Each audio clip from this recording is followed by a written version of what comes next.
আসসালামু আলাইকুম।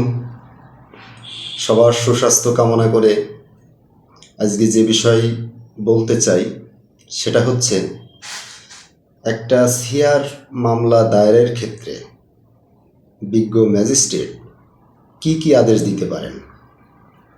অর্থাৎ একটা সিআর মামলা দায়েরের ক্ষেত্রে অভিযোগকারী যখন ম্যাজিস্ট্রেটের সামনে জবানবন্দি দিবেন, ম্যাজিস্ট্রেট ফৌজদারি কার্যবিধির 200 ধারায় অভিযোগকারীর জবানবন্দি রেকর্ড করবেন। এরপর অভিযোগকারীর কথা শুনে যদি ম্যাজিস্ট্রেটের কাছে মনে হয় যে ঘটনাটার সত্যতা রয়েছে, সেক্ষেত্রে ম্যাজিস্ট্রেট টেকিং অগনিজেন্স অর্থাৎ মামলাটি আমলে গ্রহণ করবেন এবং ফৌজদারি কার্যবিধির 204 ধারা মতে সমন বা ওয়ারেন্ট ইস্যু করবেন।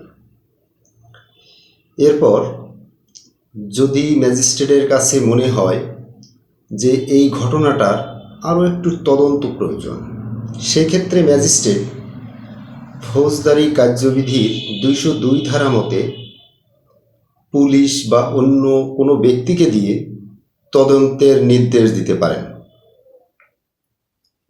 এরপর যদি ম্যাজিস্ট্রেটের কাছে মনে হয় এই অভিযোগকারীর বর্ণনা এবং মামলার ঘটনা মিথ্যা বা বানোয়াট মনে হচ্ছে বা ঘটনার সাথে কোনো মিল নেই, অসামঞ্জস্য মনে হচ্ছে, সেক্ষেত্রে ম্যাজিস্ট্রেট মামলাটি খারিজ করে দিতে পারেন। ধন্যবাদ। আসসালামু আলাইকুম।